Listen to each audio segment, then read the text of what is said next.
I'll never forget the first time I was deathly afraid of public speaking, and I'll never forget the first time they give you 30 seconds in a networking thing. I used 7, and they said, keep going. You can do it. You have to be bold. You have to be courageous.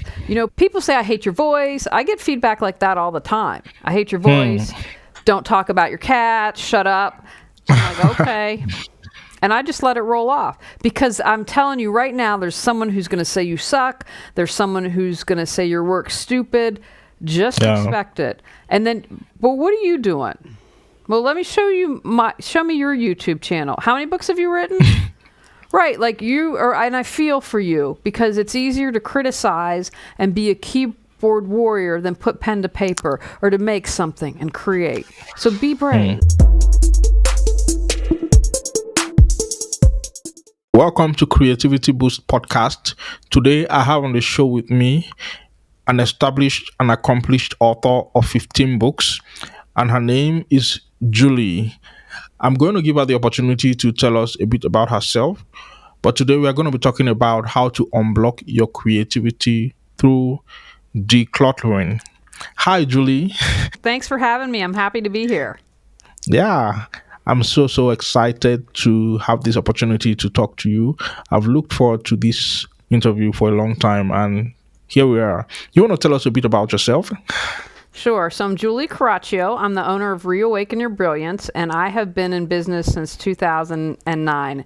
And I'm very passionate about helping people become more aware, and we do that through decluttering and organizing. And I have a bigger view of clutter.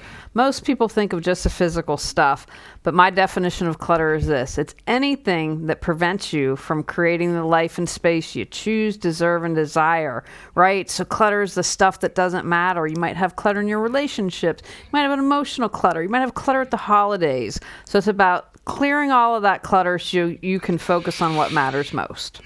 Wow, I like the way you articulated all of that. It sounds pretty well put together. It seems like you say that very often. I do, because I get very passionate about it, and it's so different, but it's something that's important to me anytime I talk to someone, to make them aware of that. Wow. So how did you come about this subject matter of decluttering? I never ever thought that there was a body of knowledge that one could expound on the way you have done. So how did you come about this? Well, I had started a business, Healing Through Organization, and I don't recommend changing your business name. That was a semi-nightmare.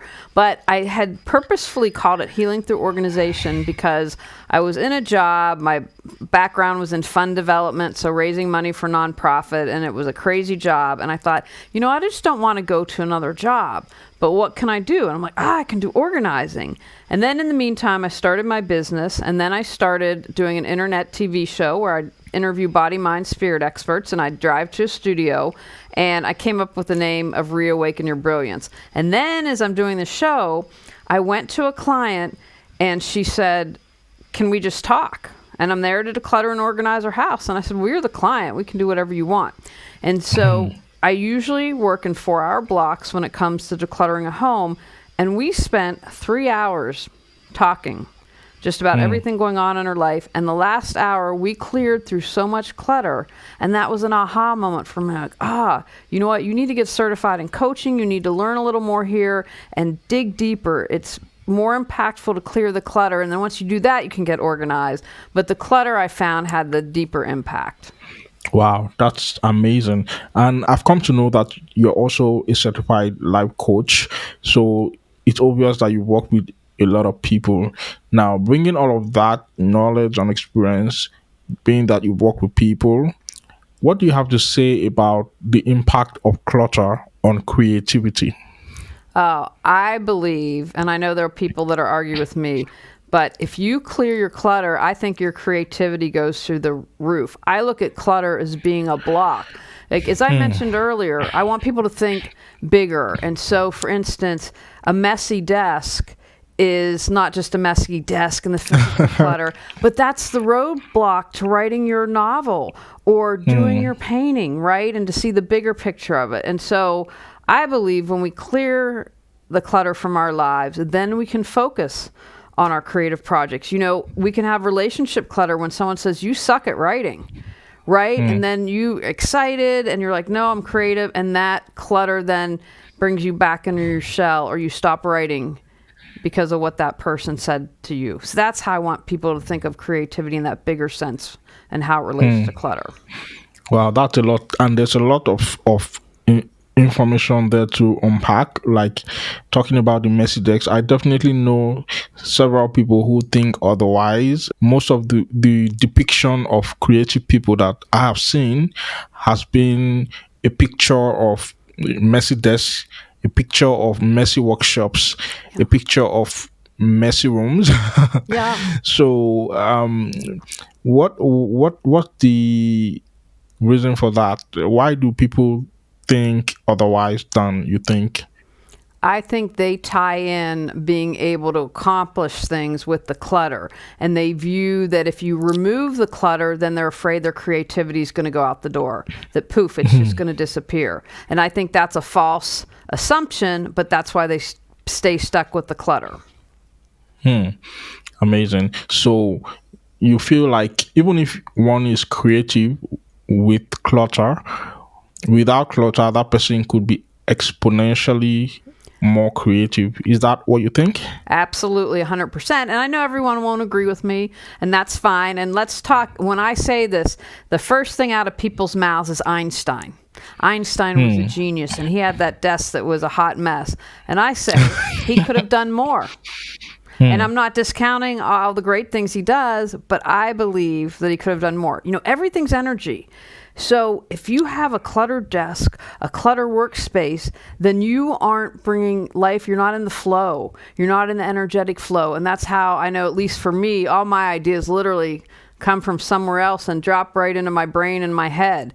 But if I have all that clutter around, they can't get through. And it's like... And you made mention... Okay, go ahead. I want to do an analogy of a straw. If you were having that smoothie and the straw, you have this grip, you're not going to get all that luscious goodness in. But as you release that, it allows it to come forward. And then you mentioned something about relationship clutter. You mentioned something about when someone makes a negative comment about your creative endeavor and doesn't like encourage you, and then that clutters your creativity. I've actually worked with people in that situation where people who they hold dear to themselves, people who they hold in high esteem, do not endorse their work, do not appreciate their work, do not acknowledge their work, and somehow that causes them to block their creative pipe from flowing, if I may use that word. How can one overcome that kind of situation where, because as far as I'm concerned, you would always find naysayers, you would always find people who would discourage you. So how do you keep your mind free and clear from that kind of clutter? Great question. My biggest thought on that is to remember and remind yourself, so someone criticizes you, Julie, you suck as a writer. And then I say to myself, what others do and say is about them, and how I handle it is about me. If I close down, that's a wound within me. I don't think I'm good enough, and it's like they just found a little target. But if I have that, know that that's not true, then I let it just bounce right off of me. Okay. And then wash it off, right? Because they might be frustrated with their creativity, and so they see you out there doing it. And I want to be clear, there's a difference between being a naysayer and negative and providing constructive criticism.